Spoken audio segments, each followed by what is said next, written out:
Good morning, guys. It is Sarah with Sarahlee Crochet, and I am in the process of starting my yearly task of making hats for the homeless. So I make hats for not only the homeless, but I also sell my hats in my shop as well, because I have to be able to afford the yarn, and I also sew hats, but that's another video. So the hats I'm making today, or I'm going to start the project today because winter is going to come up in no time, are these double-stranded hats. So this is what they look like. They are roughly about 11 inches long, and they're that long because you can actually fold them. And what the guys and gals told me from the shelter, they really like this particular style because they can stick things in the hat. They can also put in ear warmers or hand warmers when it's extra cold. And it was so brutally cold last year, they were begging, the homeless shelter was begging for hats and socks and hand warmers. So this is the style I'll be making. You can also use the link, or the pattern rather yet, and make smaller hats. So if you're a person who make hats for babies or preemies, you can use the same method. For the preemies, I do only use one strand because I like for the hats to be, for the preemies to be very loose. Since their head are really still forming. So yeah, I am going to just start it off and then on how I make this hat. So there's no exact chain requirement. You just do it as long as you want it. And then I will include the charts for the different sizing of different ages head size. Or if you're doing it for somebody you know, you can measure their head and all of that. So here we go. So you just chain. I'm using a 6.0 crochet hook. For the preemie hats, when I'm using 4-weight yarn, I use 5.5. You can use whatever. The lower the hook, the tighter the stitches. So let me do a quick measurement of what this is. It looks to be close to 11 or 12. Let me go ahead and take out about 3 or 4 stitches here, and that will make it just right. Alright, so what we're doing is the third stitch from the hook. We're using half double crochet in this instance. You can use double crochet. I just like half double crochets, but you would just have double crochet in every stitch. You can count it from this point. So that was 2, and then 3, 4, 5, 6, 7, 8, 9, 10, 11, 12, 13, 14, 15, 16, 17, 18, 19, 20, 21, 22, 23, 26. And you want to make sure you leave the last 4 chains here, so you want to stop until, so it's 27. And then the last 4 stitches, I will be doing a slip stitch, and you want to make this very loose. So just do 1, 2, 3, and 4 slip stitches at the end, chain 1, turn around, and now we will be working out of the back loop only for the rest of the project. So we just did the chain 1, and then we will go in the back loop and do the slip stitches. So you got 1, 2, 3, and 4. And before I go on, if this sometimes double strands can be confusing, especially if you are a newer crocheter, then just use one strand and then drop your hook size and you'll be fine. I like using double strands because I have a lot of leftover yarn from projects and I didn't use all of it, so I just use those double strands, and then when they're done, I just get another strand and it ends up being a beautiful mixed color work. Okay, so you can keep count every now and then, just count to make sure you are staying within the count to keep your work straight. So I know there's 4 slip stitches and then 27 half double crochet, so every now and then I'll count, but this is a really relaxed projects, so it's really hard to mess this up. So we're just doing the half double crochets now. I'm still only working in back stitches from this point to get the ridges, as you see. So we would just do back stitch, half double crochet. Once you get your speed going, this is very easy, and then it's also really hard to lose your place. So if you do have to put the work down and pick it up later, you don't have to worry about not knowing where you are or anything like that. So I love this kind of crocheting. I call it mindless crocheting because I'm not trying to read a pattern or trying to figure it out. You can also use double crochet if you're comfortable more with that. That's perfectly fine. You can even use single crochet if you're fine with that. I just find that half double crochet is just a good stitch for me, and I tend to work faster with it, especially when I'm doing the double strand. Sometimes I do get yarn splits like I did there, but yeah, so I'm just going along here doing the half double crochet all the way until I get to the end. And in the end, I don't think I explained this before, in the last stitch you want to go through both. Okay, oh, and that's not the last stitch. Yeah, so in the last stitch you want to go ahead and go through both, and then when you chain 1 and you turn around, you want to do back stitch. And what this does is that it's still allows a lot of stretch, but it also restricts overstretching at the brim. So now we are just going ahead with the back stitch again, half double crochet, back loop, just keep going. I think this is an awesome project. If you're just starting crocheting as well and you kind of want to give back, you can do this. If you contact the local hospitals or NICU, sometimes government ran hospitals or any clinics that may not have a lot of resources, you can ask them if they are accepting preemie items for babies, and if they are, then you can get to work. I mean, can you imagine how many preemie hats you get out of one skein of yarn? So I do recommend, if you are making preemie hats, that you opt into a little bit softer yarn. So at the end here we have 1, 2, 3, 4, 5. So that is our indication to start doing slip stitches in the back loop, as we've been working on throughout the project here. So there's the 4th one, and then there's the 5th one, and then you chain 1. Okay, flip over, and you're doing again 4, 2, 3.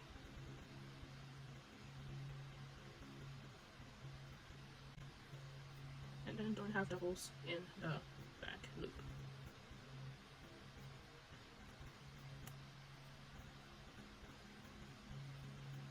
And I will stop and work on this after this row, and then come back when we are to the length or width rather yet that we want. And the width will be determined, you can take a look at the chart, so it will be determined by the circumference of the head. Usually you will go ahead and decide whatever circumference is, you can look at the chart and determine that, and then you will subtract an inch and a half. Because since this has a lot of stretch, you want to subtract the inch and a half so it fits the recipient well. For babies, you really don't have to do that. Alright, so we have the final stitch here, and instead of back loop, we're going through both loops. Okay?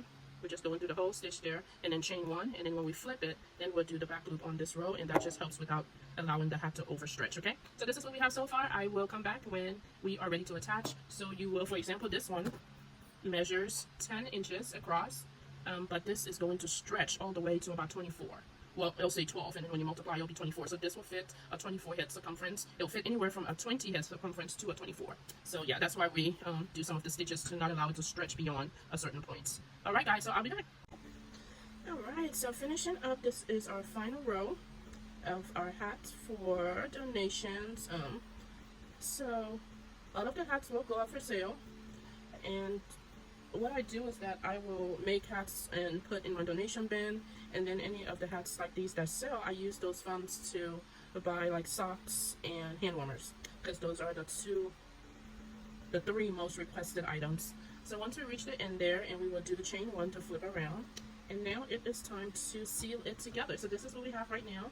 And just to go over, so you remember all of this part, we were doing slip stitches. So this part we will close up as well, and then we will close this up on the side to make the hats rather yet. Alright, so we just go ahead and put this together like so after the chain 1. Now you want to make sure that you grab the edge, and what we're doing, you see there's the front loop and the back loops again. We are connecting the front loop of this one. So this is the front loop on this end right here, okay? And then we are connecting it with the back loop on this end and doing a single crochet, okay? So grabbing the front loop on this end and the back loop on this end and doing a single crochet. So that is about it, guys. So keep your stitch again. Let me remind you, keep it loose. You don't want to do this super tight because it may cause the work to buckle. So you just want to do it really, really loose. Trust me, it will come out amazing. Just don't do it super tight, okay? So keep doing that all the way until the end. If you don't want to do the front loop, back loop thing, you just want to go through all stitches, do that. That's the thing about crochet. You don't have to do exactly what I'm doing to still have good work. So if all this trying to figure out front loops and back loops to close it, then just go through all the stitches. You don't have to do that. But I will show you at the end why I do it, okay? So just looking again, when you turn the work this way, there is front loop right here, and there's back loop. So this is front loop, this is back loop, okay? So what we're doing is that we're grabbing the front loop from here, and then on this side, it's the same front loop, back loop, we're grabbing the back loop. And then we are doing a single crochet. I will be doing some other hat patterns or crochet along with me that I use as well to make donation hats and also hats that I sell. So keep an eye on my channel, because there's a lot of good styles that, if this one might not work for you, because you ever see how sometimes somebody will say something is so easy, and then you try it and you're like, I don't think that's not easy, and that's fine. That is perfectly fine. But just keep your work, when you're sewing them together, keep it very loose. And another thing, you can also sew this with a darning needle or a needle. You can sew it together as well. So if you feel more comfortable sewing, you can do that as well. Which we are going to sew the top close. So this is how it looks like so far. We're almost there. Ooh, I hope I have enough yarn, guys.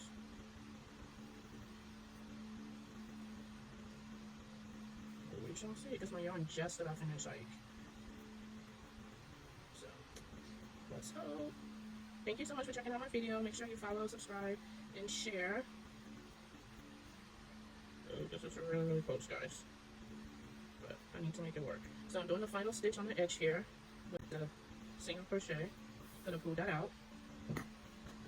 Alright, so just to show you, and what I do, I kind of push it in, and it kind of, you see how it blends into the work, what we just did. This was the row we just did, how it blends in. Alright, so let me take my stitch here. I have scissors all over the house except near me. So I'm going to put this in just like so. And I'm going to tie, as this is the beginning of the work, I'm going to tie those two together and then cut that off. Alright, so for the top, what we're doing.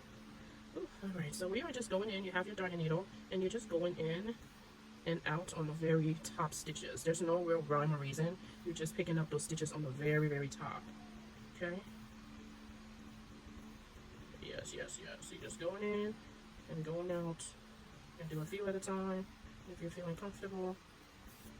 And then I like to pull it, cinch it up rather yet. Just going in. Oh, it is hot, guys. It's about 105 degrees.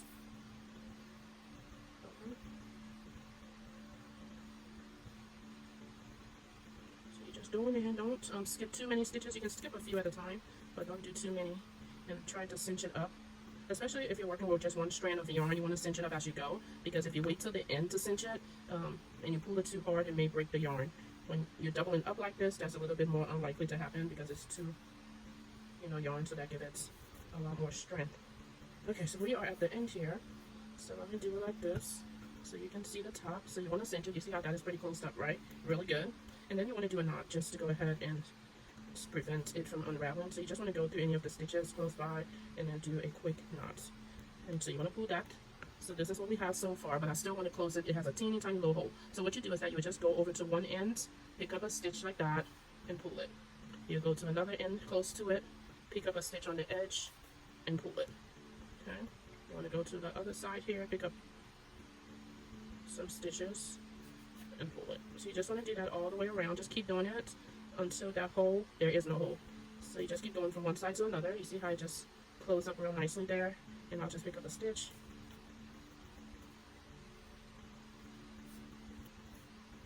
And pull it.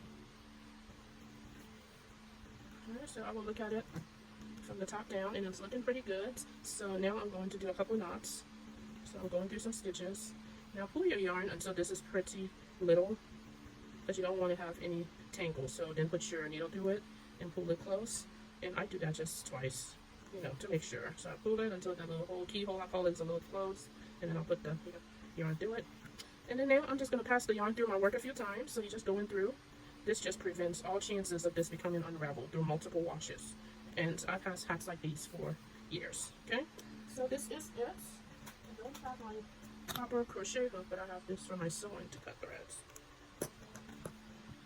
Alright, so this is what we have, guys. So what you can do, if I didn't do it, just kind of press this out, and it just makes the top better, and it gives it that perfect round shape.